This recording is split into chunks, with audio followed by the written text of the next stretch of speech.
Bridgerton season 3 part 2 premiered yesterday. I wanted to get straight in on the words, but I had to do some things. But we are back. We are ready to talk about the concluding part of season 3, which was absolutely amazing. I thoroughly enjoyed.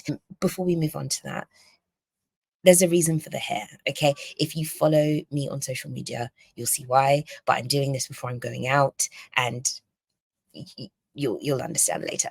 So, season 3, amazing, awesome, fabulous. I'm going to start off where I started off at the last one. We're going to go Colin, okay? Colin had such a major glow up this season, obviously physically in terms of the look, as they all do, because he was giving leading man energy. But for me, that moment where he told Portia Featherington, so Penelope's mum, about herself, gave her the what for, read her like a book, honey.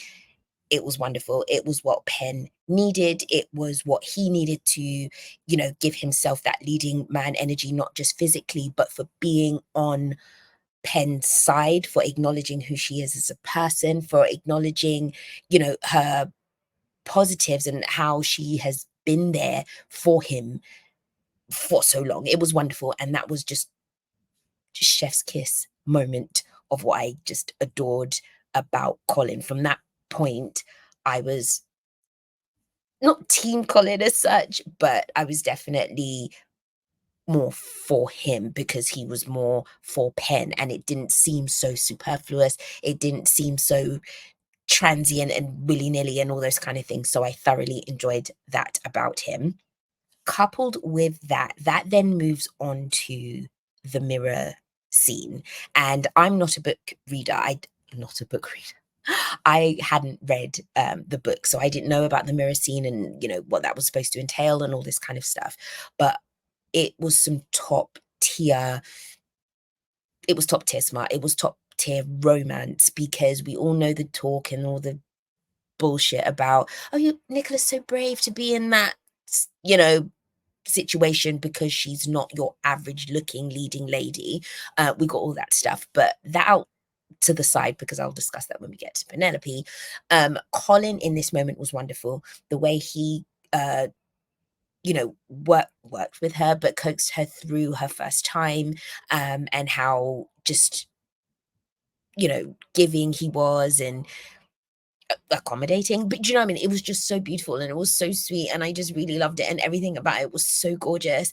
And I love the idea that, as Violet says later on in the episode, not all love has to be fast and passionate and enemies to lovers and all this kind of other stuff. Sometimes it can be a slower kind, sometimes it can be a slow burn, sometimes it can do the friendship thing. And I really, really adored that about the scene for Colin.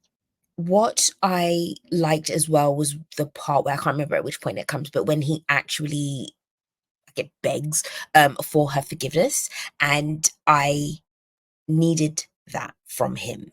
When he says basically, sorry for not seeing you sooner, for not knowing who you were to me sooner, all of that good stuff. It was just the cherry on the ice cream, the topping on the cake, all of that good stuff. It was just wonderful, and it was just needed from Colin to just give him that extra bit of edge. However, I will say, from my last video, I said that I was expecting an Aedion moment, and for those that don't know who that is, so if you've read Flown of Glass, you will know who it is. Aedion is Aelin's cousin, and there is a moment where he's really mean to a girl that he loves. She does something that he doesn't like, and he basically just kind of casts her out and vilifies her for it and goes at her and all this kind of good stuff, okay? Well, not good stuff, but good in terms of drama and dramatics. Okay.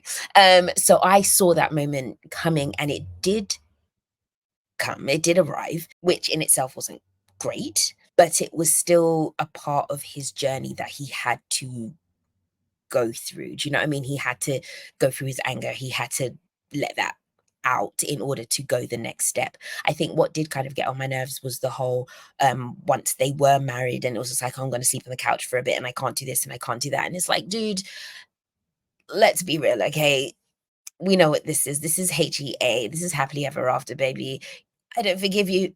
You're gonna. We do forgiveness around here, okay? We do love around here. We do happily ever after. That's what's gonna happen, sweetie. So just Stop pretending. So that really kind of got on my nerves that he was taking so long to just accept what he knew was what he needed. But once we got there, it was wonderful. I was so happy that we got to see a wedding. Now I'm no, I've said that now, and now I'm thinking, did we see Daphne and Simon? We did see Daphne and Simons, but I feel like because it was the first one, it was like, oh, they're getting married and it's fine. Whereas we didn't see Cantonese wedding.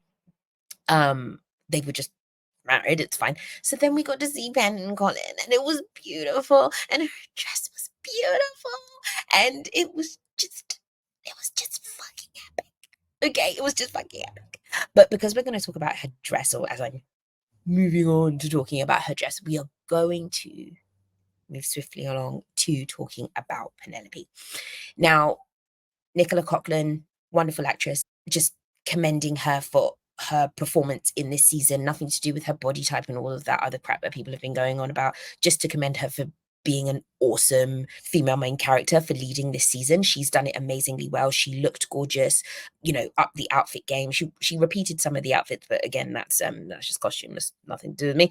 Uh, but the costumes were amazing. Her hair was amazing. Her forthrightness when her and Colin were together and she was like, show me what to do. He was like, oh no, I'll do everything. She was like, no, show me what to do. I want to be able to be a part of this. I want to be a part of my first time, however weird that sounds. But as much as he was willing to take the lead and teach her and do all these kind of things, she wanted to know as well. She wanted to please him as well. She wanted to, you know, I am woman and all of that good stuff. And I really, really love that for her.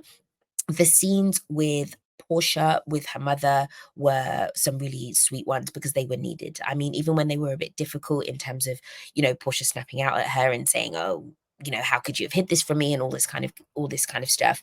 Their reconciliation by the end of it was real. I felt like she wasn't necessarily going to become her best friend straight away, but there was this understanding that yes, I've done you wrong for the majority of your life, I've overlooked you, all of these kind of things. But then there is obviously Penelope kind of accepting that she didn't give her mother as much grace as she could have done, without knowing the ins and outs of her parents' marriage and what she had to go through to keep them from ruination and all these kind of things. So that was a wonderful relationship pointer Turner that I really appreciated, alongside Penelope with her sisters. I mean, it didn't delve too much into why Prudence was jealous of Penn. I mean, don't get me wrong, it's obvious in the sense of, you're getting all this attention and this is that kind of thing. But I thought they would have expanded on that a bit to kind of explain why she was so just so kind of thing, because up until this point you have had all this attention, so why can't your sister have it for 2 seconds? Do you know what I mean? So we didn't really delve into that. Philippa was just as cute and funny as ever. Bugs, the butterflies, darling, butterflies. But even the bugs, that's what I said. Bugs. Like I love her. She's just absolutely glorious, hilarious. Both of them together, just they're not ugly the stepsisters. It was giving that Cinderella, Anastasia, Gisela vibe, and it was just absolutely glorious.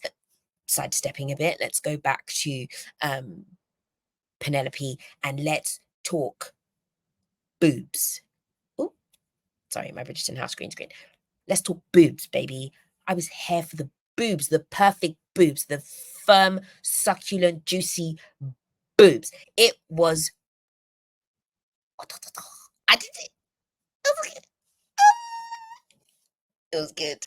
I dug it. I really dug it. It was tasteful. It was romantic.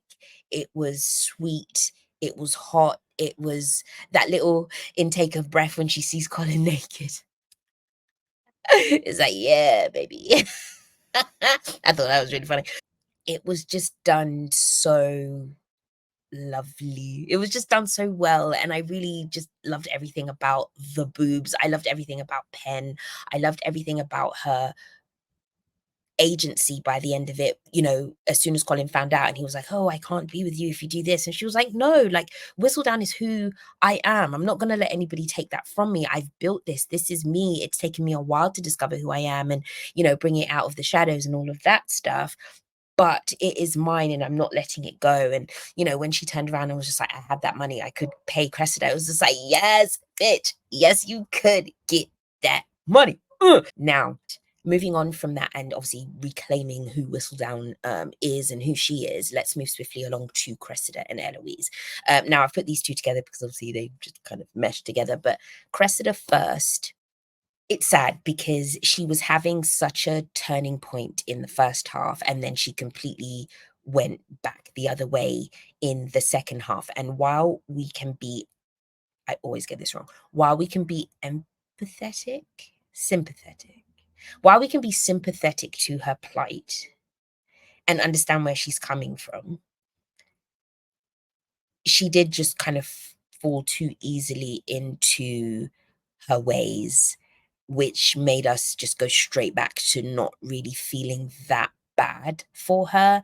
And then I feel like because of how they ended it with her getting her comeuppance as such, they did really just turn her back into a villain. It's not like she didn't find a happily ever after by the end of it. She still got like banished kind of thing. So yeah, that was a bit sad. And I did feel bad for her in the beginning, but not by the end. I was just like, you know what, move on, because you're not going to claim someone else's stuff just by being sneaky. Like, let's not do this, okay?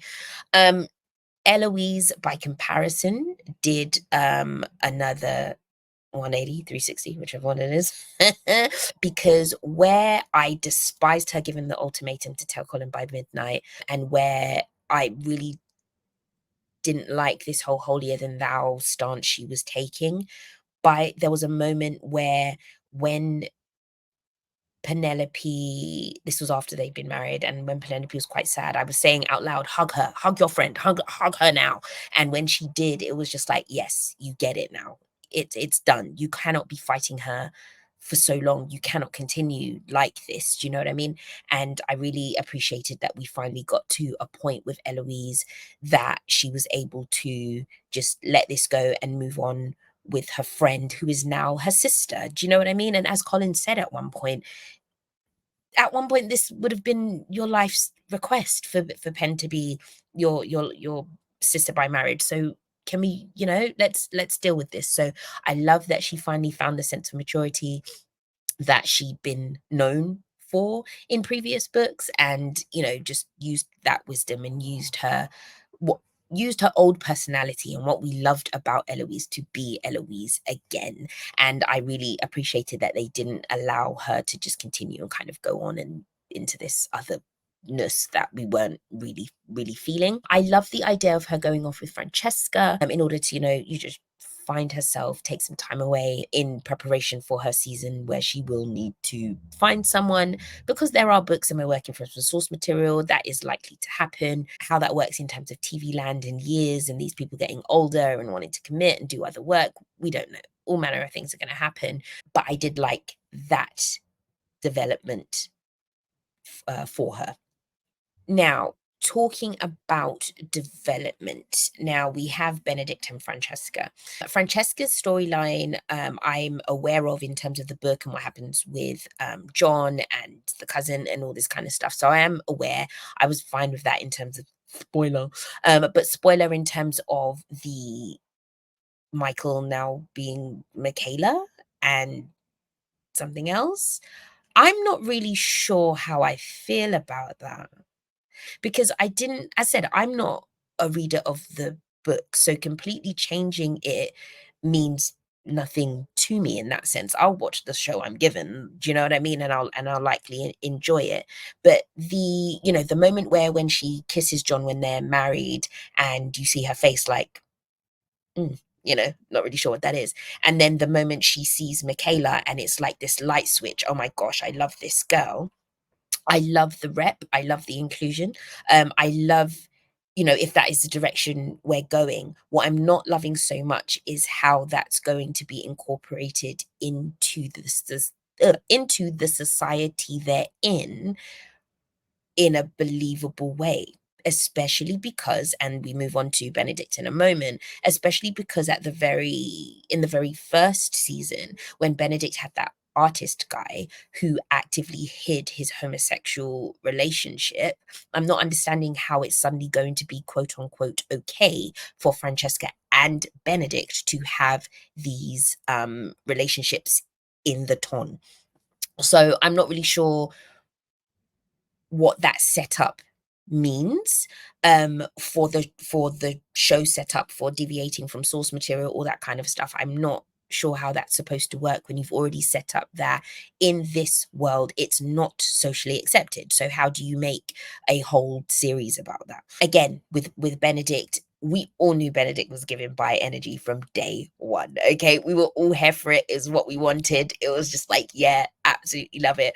But the point still stands. I'm here for it. I'm here for Benedict having something more to do, because as much as I love him and he's a lovely comic relief with Hyacinth and Gregory and this and the brothers and sisters and that kind of banter, he's not been doing much else. So if we're going to give him this storyline, then fabulous. However, reverting to the top again, how do we have both neurodivergent gay Francesca, possibly bisexual slash gay Benedict for the last two books in a ton society that you've said this isn't the norm? And just to touch the touch on the topic, some people might say, well, it's including Black and Chinese and Asian people where that wasn't the norm. Yes, 100%. And it's not being hypocritical in that they can be there and they can't. That's not what I mean. Bridgerton set itself up in this alternate ton where people of color are standard-ish. And then with the addition of Queen Charlotte, we got some backstory in that wasn't always the way. They had to create and build their generational wealth in that time. So that's been explained. Season 1, it was established that same-sex relationships weren't necessarily accepted. So the 360 feels a bit 360 to me. That's the point I'm making. That's all I mean. We're good. Next point, and I say finish, but I'll leave it on this because they were just the cutest. Ah, Cantony forever. I am team Cantony. I'm team Anthony. I'm team Kate. I'm team everybody. I love Cantony. I love them so much. Kate is the most stunning thing that has ever graced this earth. Simone Ashley, I worship you. I worship you. I worship the costumes. I worship the designers, the dress, the sari ensemble. It was ensemble. It was wonderful. Their marriage is just perfect. Yes, it's fake, it's story, but whatever. It's just beautiful. Them together is beautiful. Their talk with Colin when they were talking about their marriage, and Anthony was like, "A marriage isn't hard work. Who's hard work?" Like, Anthony is hilarious. When he was being really competitive when they were playing charades, he was yelling at us. Everything about them is just wonderful. Anthony is still my absolute king. He's just top tier. Kate is beautiful. And, them being pregnant and going to India so that her baby can be born there and, be a part of her culture. And it's gorgeous. It's just gorgeous. It was just absolutely amazing. And I loved everything about their relationship and the fact that they obviously have come back and still establishing that they have a life together as Lord and Lady Bridgerton, or Viscount and Viscountess Bridgerton, sorry, which is absolutely wonderful. And I just really adore them so, so much. And no matter how far these seasons go or the show goes, I hope that they continue to return, be the leading couple of the family. I just think it's super, super, super cute. And everything about them was absolutely gorgeous. Honorable mentions go to Queen Charlotte's wigs. I mean, my name is Charlotte. I love a wig. I was for all of it. These looks are just ridiculous. Bow down to costume and hair because they are giving what it needs to give. Okay. I loved the scene between Charlotte and Lady Danbury, and Charlotte was like, oh, you're not playing very well today. And, when she was trying to say she shouldn't or should expose Whistledown, and she was like, if I had, checkmated you early on, then the game would have been finished. And where's the fun in that? Like, I love when dialogue goes full circle and is able to, point a lesson really quickly, and the elder members of the cast are just wonderful. Violet, Danbury, Charlotte, even Lord Marcus. I mean, I enjoyed his addition, and I like that he and Violet had their little thing going on, giving them like their Kris Jenner and his boyfriend and her boyfriend vibes.